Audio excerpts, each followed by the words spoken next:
Brigitte Lahaie, Sud Radio, c'est l'instant Sexy News. Eh bien, Yves-Alexandre Thelman, nous retrouvons Laetitia Prey qui va lancer les dés. Alors là, on est en plein dans le hasard. Bonjour Laetitia. Bonjour Brigitte, bonjour à votre invité. Et oui, bergères et bergers, lançons les dés. Alors, vous savez à quel point on adore jouer dans notre prairie, mais on aime tout autant s'installer autour d'un petit feu de camp et philosopher, débattre et parler du hasard, par exemple. Une coïncidence avec votre sujet d'aujourd'hui? Je ne crois pas.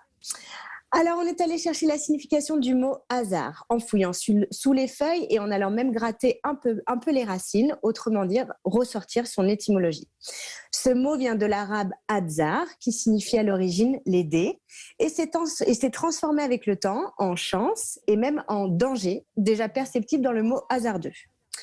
Waouh, les humains, vous êtes vraiment trop forts pour gâcher la fête, décidément.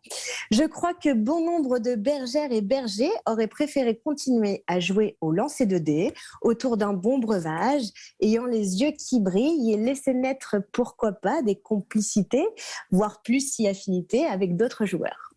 Mais le débat semble infini sur le hasard ou la fortune entre les cartésiens, les croyants, les mécréants, les agnostiques, les guerriers, les joueurs, les coureurs d'aventure, pour qui un événement fortuit, amené par l'occasion ou par des causes qu'on n'a pas su prévoir, heureux pour les uns, malheureux pour les autres. Alors, qu'en est-il pour les amoureux? On raconte souvent les rencontres hasardeuses, on parle souvent aussi du « c'était écrit ». Alors, même si on n'apportera aucune réponse, je crois que c'est enfin le moment pour moi, sans une certaine émotion, de ressortir cette étude de texte de mes classes littéraires et de vous parler de Lisette, d'Arlequin, de Dorante et de Sylvia. J'ai quand même pu me demander à l'époque à quoi bon me servirait d'étudier du Marivaux dans une vie professionnelle. Mais voilà enfin la réponse.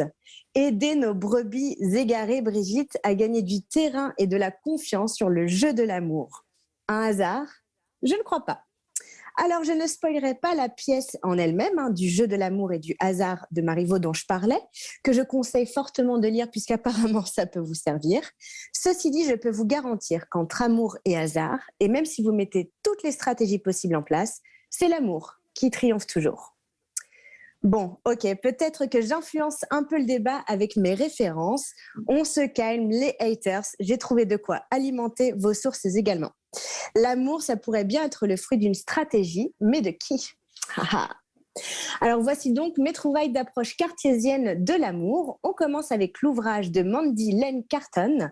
C'est une Canadienne professeure d'anglais, de création littéraire, mais aussi de psychologie et de bio.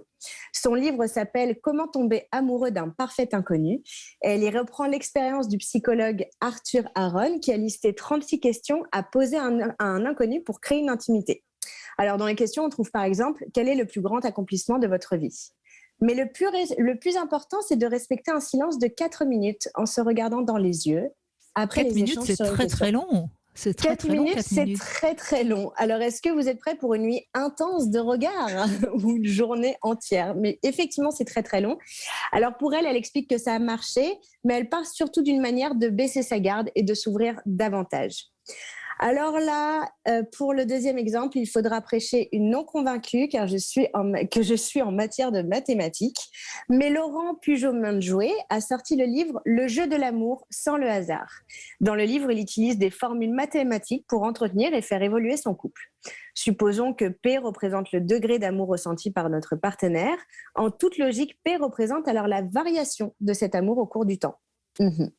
Le modèle de l'économiste britannique se traduit donc comme un bilan mathématique entre l'attrait pour l'autre et quelques aspects énervants ou repoussants.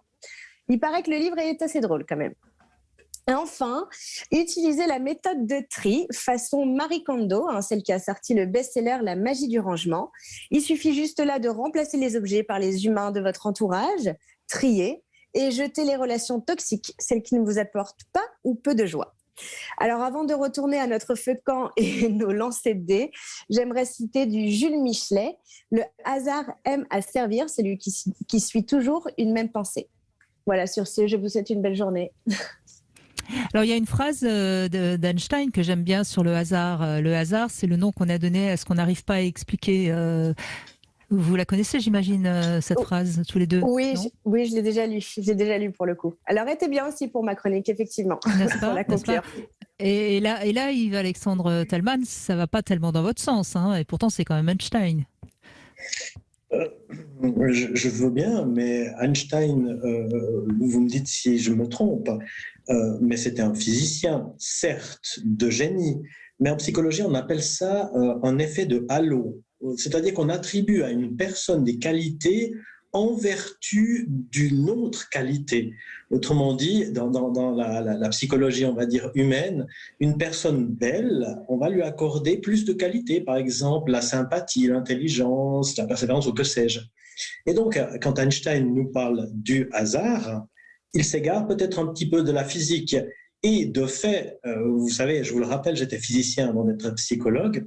Einstein s'est complètement trompé sur la question, hein, notamment avec tout le débat qu'il y a eu sur la physique quantique. On sait que, et c'est établi, hein, c'est historique, qu'il a eu tort. Ce que je veux dire par là, c'est qu'on sait à l'heure actuelle qu'un vrai hasard existe au niveau subatomique. Autrement dit, ce n'est pas qu'on n'a pas suffisamment d'informations pour comprendre et prédire ce qui va se passer, mais qu'intrinsèquement, c'est imprévisible. Donc, on est face à ce qu'on appelle un vrai hasard, ce qui est utilisé à l'heure actuelle, notamment dans la cryptographie quantique, et ce qui fait qu'on essaye de transmettre des informations de façon incraquable. Et c'est basé exactement sur cette idée-là. Bon, eh ben, écoutez, merci de ces précisions. Ça fait certainement peut-être réagir ceux qui nous écoutent et ils peuvent évidemment intervenir s'ils le veulent sur Sud Radio. Merci en tout cas Laetitia Prey de cette petite chronique un peu philosophique, disons-le. Merci.